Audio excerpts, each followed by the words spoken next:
In tonight's news edition, the U.S. administration says it will arm rebels after use of chemical weapons against fighters was proven, and Moscow warns that arms supplies will lead to escalations in the Middle East.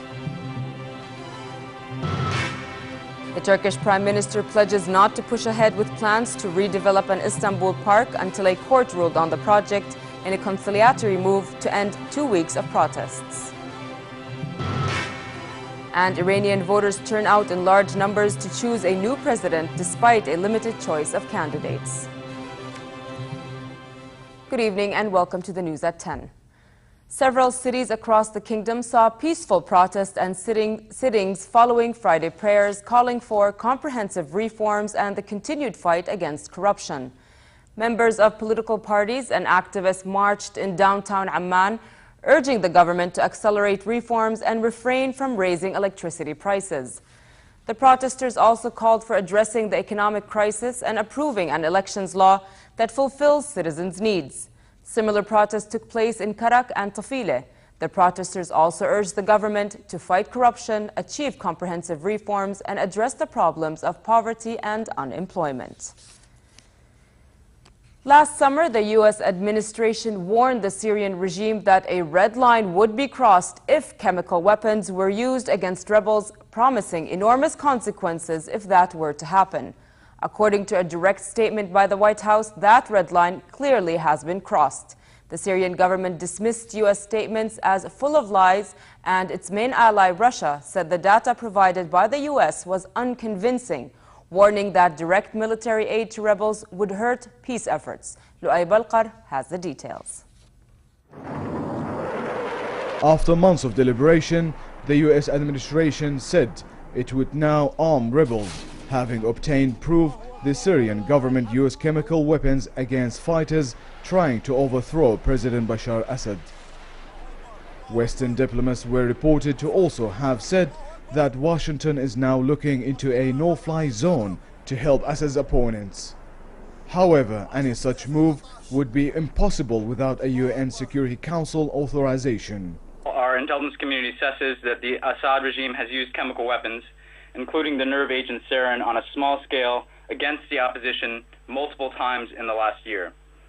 Our intelligence community has a high confidence in that assessment, given the multiple independent streams of information associated with their reporting.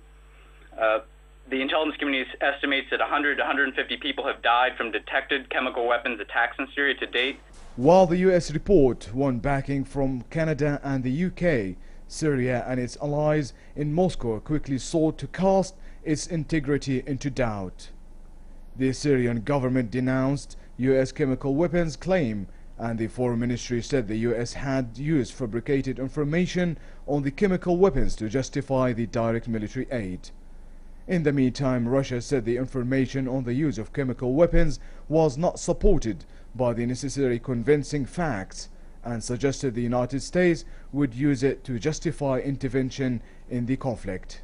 The references made by our partners on the alleged instances of chemical weapon usage by Syrian forces were not supported by the necessary convincing facts.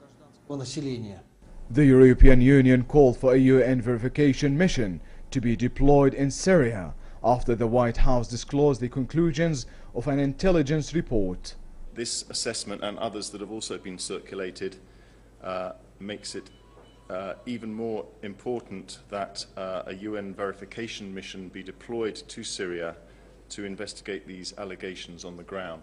NATO Secretary General Andris Rasmussen urged the Syrian government and opposition to attend an international conference planned by the United States and Russia, and called on all sides to stop the bloodshed immediately. I still believe that the right way forward is a political solution. In that respect, I welcome the joint American-Russian initiative to call an international conference, and I urge all parties involved, the government and the opposition in Syria, to attend that conference and hopefully pave the way for a long-term sustainable political solution. While the US now authorized a direct military support for the rebels, it did not specify if that would include weapons.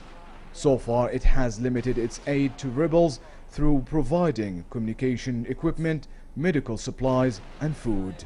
Luay Balkar for the news at 10. Meanwhile, UN Secretary General Ban Ki-moon called for further independent investigations into the alleged use of chemical weapons and urged the Syrian government to grant adequate access to the head of the UN investigation mission. Validity of any information on the alleged use of chemical weapons cannot be ensured without convincing evidence of the chain of custody. That is why I continue to emphasize the need for an investigation on the ground in Syria that can collect its own samples and establish the facts. Our goal remains a fully independent and impartial inquiry. He reiterated his concern over the escalating crisis in Syria, saying the international community needs to remain united to find a solution. Ban also urged to end any thoughts of a military solution to the conflict. Providing arms to either side would not address this current situation. There is no such military solution. Only political solution can address this issue sustainably. Therefore, stemming this flow of arms into either side would not be helpful. We are still working very hard with the concerned parties to facilitate this U.S.-Russia initiative to have peace conference, Geneva II conference in Geneva as soon as possible. Another meeting, trilateral meeting, will be held, as you know, on June 25th, and we will see, but in between we are continuing to discuss and consult with the parties concerned. Hezbollah leader Hassan Nasrallah vowed that his movement would continue its military support for President Bashar al-Assad after its fighters spearheaded the recapture of the strategic town of Qusayr last week. In a televised speech, Nasrallah said the group will not change its position and that wherever it needs to be, it will be. He added that Hezbollah was aware of the cost of military engagement in Syria's civil war and would not be deflected from its goal. Meanwhile, on the ground, fighting continued in Syria. Rebel-held parts of the military airport in Aleppo was hit by a government airstrike. A video posted on social media showed thick black smoke rising from what is said to be the main gate of the airport. Damaged trucks and a helicopter could also be seen in the field. And in the town of Jasem in Dir'a, rebel fighters continued to fire at government forces using tanks and the backs of their cars.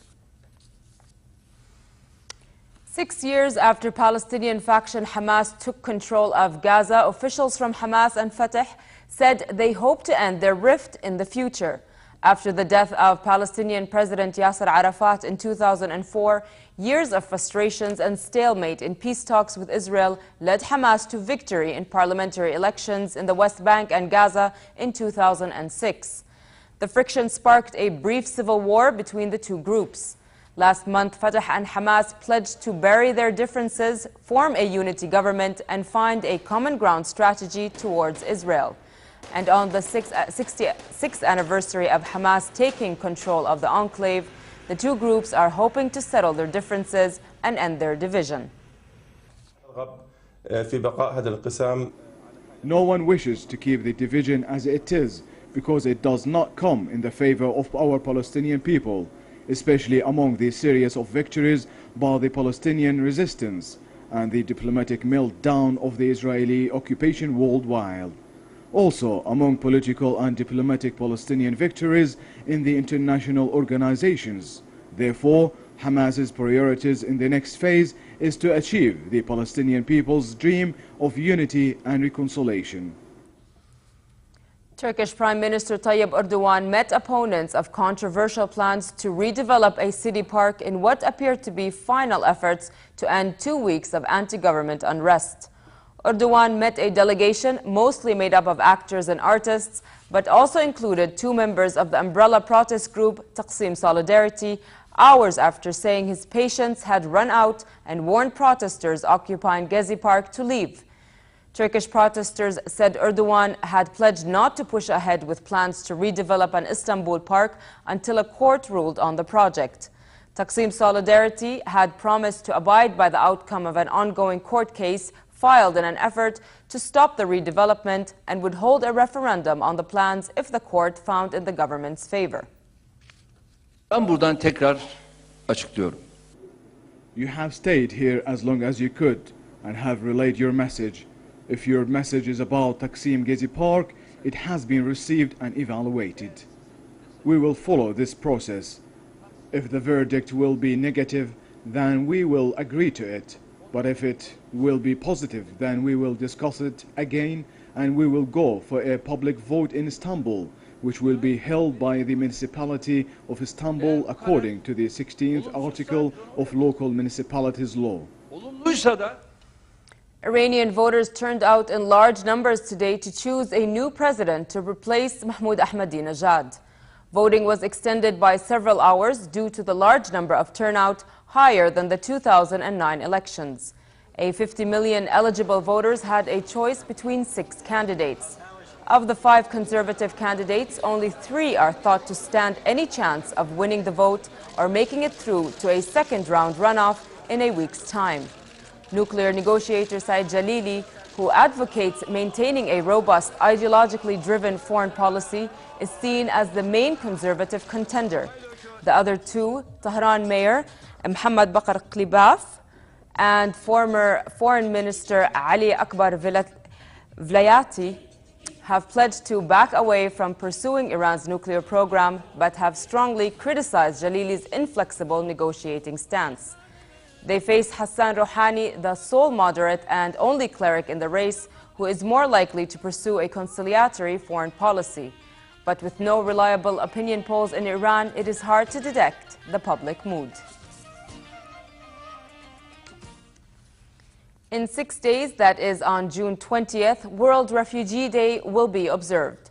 According to the United Nations 1951 Refugee Convention, a refugee is someone who fled his or her home and country owing to a well-founded fear of persecution for their race, religion, nationality, membership in a particular social group, or political opinion. And in honor of that day, 9 international celebrities, including Colombian rock musician Juanes, author Khalid Hosseini, and international supermodel Alec Weck, issued a public service announcement. 1 minute, a family can lose everything: their home, their loved ones, and their future. But in a minute, you can help a refugee family find shelter, comfort, and hope. Please take a minute and help UNHCR protect a family. Have you ever been invited to a secretly arranged flash mob picnic in the city? Well, Paris is where you'd find a dinner in white happening. Several thousand Parisian picnickers dressed top to toe in white set up tables in the shadow of the Louvre for an impromptu dinner date. The exclusive invite-only Dinner en Blanche is organized every year, with the location remaining a closely guarded secret until the last minute to keep diners and the authorities in the dark. This year, the Louvre's world-famous pyramid was chosen as the star attraction for the 25th anniversary dinner. Thousands dressed to impress, sitting at tables covered in crisp white tablecloths and crowned with chandeliers. Participants prepared their own dishes, packed them in baskets, and met at a series of secret locations around central Paris.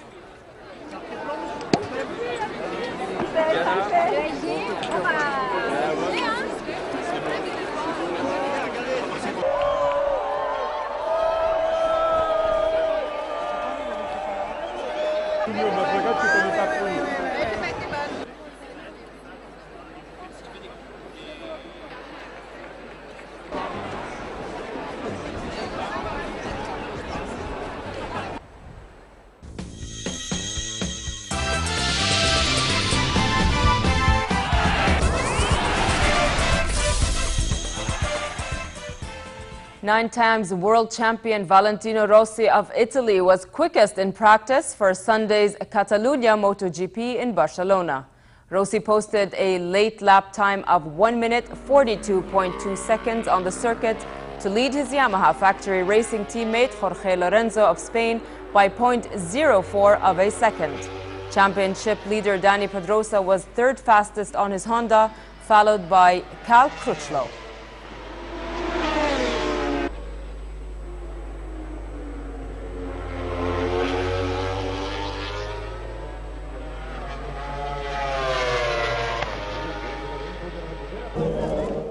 Jerusalem residents got a glimpse of speed during a Formula One exhibition event. The first ever two-day Jerusalem Formula Peace Road show began with Formula One racing teams Ferrari and Marussia participating in the circuit, which runs along the walls of the Old City. Former world champion Max Biaggi was among the drivers taking part in the event, along with Venezuelan driver Rodolfo Gonzalez. Loud cheers could be heard by hundreds of excited viewers who gathered to watch the free access event organized by the Jerusalem municipality and various sponsors.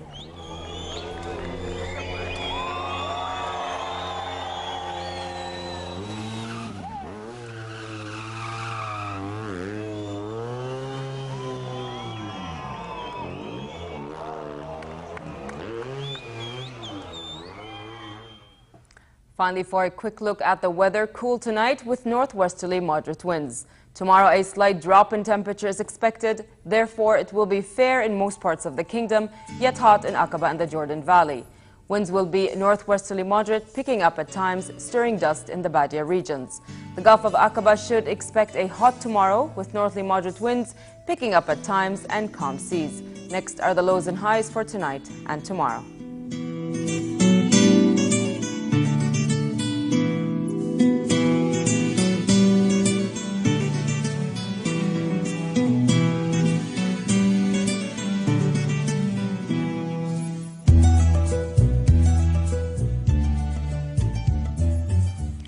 To end the news, here's a reminder of our top stories. The U.S. administration says it will arm rebels after use of chemical weapons against fighters was proven, and Moscow warns that arms supplies will lead to escalation in the Middle East. The Turkish Prime Minister pledges not to push ahead with plans to redevelop an Istanbul park until a court ruled on the project in a conciliatory move to end 2 weeks of protests. And Iranian voters turn out in large numbers to choose a new president despite a limited choice of candidates. With that, we come to the end of tonight's news. I'm Nancy Khair. Thank you for watching and have a good night.